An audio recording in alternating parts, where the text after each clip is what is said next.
it's time for Steaks and Takes. We're going to recap last week's bets, last week's picks, steaks or takes, if you will, or takes or steaks, whichever way you say that. Give you our standings for the season, last month of November included, and we'll give you our upcoming stakes for this week. Well, we gave you our steaks. No, we gave our takes. We gave you our takes. You're right. I tried to correct you. I'm sorry. We'll figure it out one day. The stakes and the takes. One is bets, one is picks. Y'all tell us which. Just kidding. What's your record from last week? Last week wasn't the best for me football-wise, surprisingly. I went 9-7 overall. 4-2 in the UFC. I was happy with my UFC picks. Yeah, I went 4-2 as well. I think we picked the exact same there. Got the same losses. Yeah. Soriano, Rob Font. Yeah. I went 2-3 in college football. I got Oregon, Washington wrong. Washington obviously won. I picked Oregon. I got Georgia, Bama wrong. Yeah, I got that one wrong too. I picked Georgia. You got both of those. Right. I picked Georgia. Bama obviously won. And then the one I went out on a limb, I was trying to call an upset. I thought Louisville was going to beat Florida State with their quarterback. Florida State won by double digits. Still got left other part in the playoff. So I got that one wrong. You got to think about that. You preemptively snubbed them by just going against them.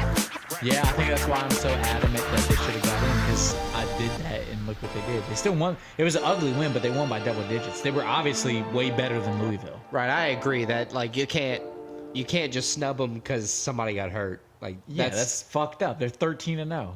And that's the open excuse they're trying to use is they're not the same team without Jordan. It's not like this is Central Nebraska going 13-0 and their best player gets hurt. This is Florida State, one of the most storied programs college football. I tell you what, leave them out. As soon as we put the Florida State hashtag on this video, this is going to get views because it is heinous what they're doing to them.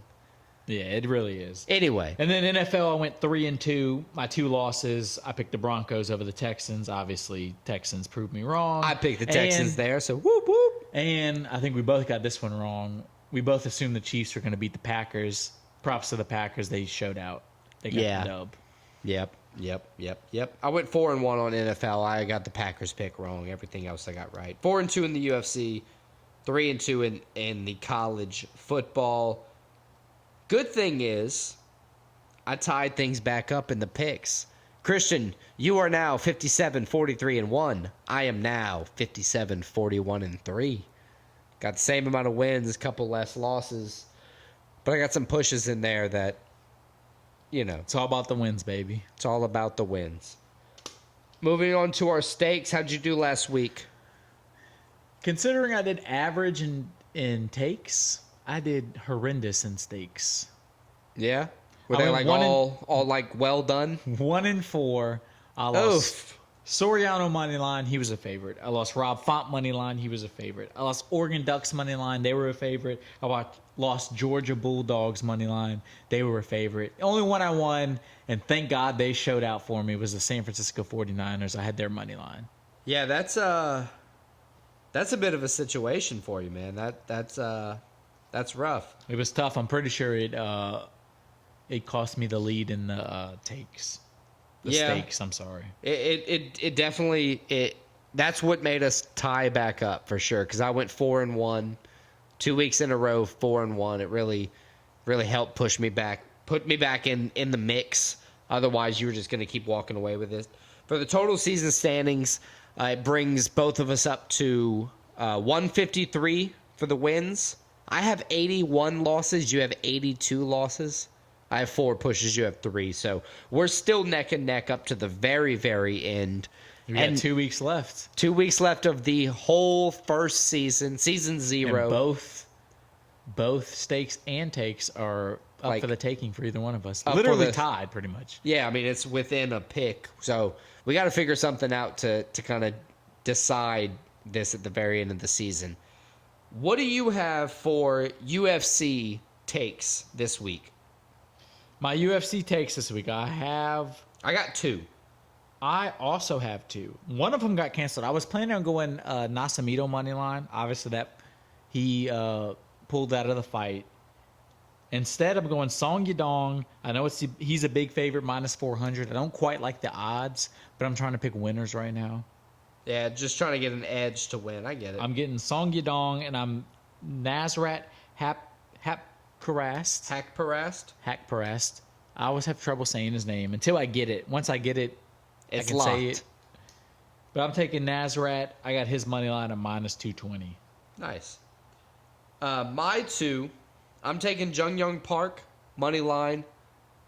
I think on that one, I think with the mix of the ground game, he's going to win. My other UFC fight, I don't know the odds.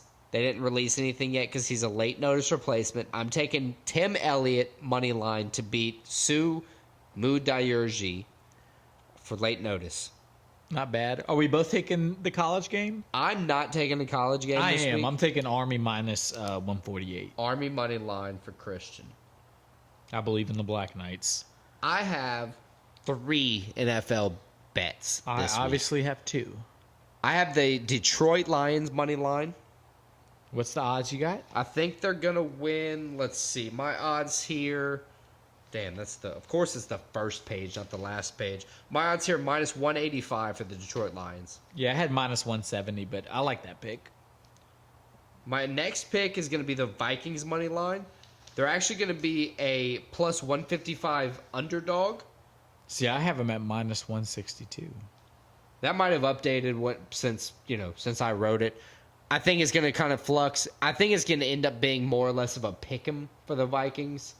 They could lose, they could win. Both teams have their struggles. And my last one is going to be a Chiefs money line. It's a kind of a toss-up with the Bills. It's a minus 140 is what I have as the money line here. I think the Chiefs are going to win. They don't usually lose 2 in a row. Even though it's kind of a push for the Bills, they need the win here. I think the Chiefs are going to pull it out. I got 2 NFL bets. I got Texans minus 298 is what I got it at. So I got the Houston Texans going to New York, beating the Jets. And then I changed this one late too. I got the Eagles money line plus 154 over the Cowboys. Nice. You have an upset for us this week? So my upset of the week, the Eagles could be it, but I wrote somebody before I switched my pick to them. I'm going to take the Buffalo Bills plus 120. Going to Kansas City, getting a dub. That's my upset of the week. Bills plus 120. My upset of the week is Jamie Malarkey. I think he's going to beat Nasrat Hakparast. I think he has, what it takes at that plus 170 money line, with the diversity and his skill set to take the win. I think that about wraps up our stakes and takes for the week. Thanks for listening to episode 25 of Split Decision. Check us out next week. We're going to review UFC Vegas 83, take a look ahead to Week 15 in the NFL, and also look ahead to the final pay-per-view UFC event of the year, UFC 296, Colby Covington, Leon Edwards.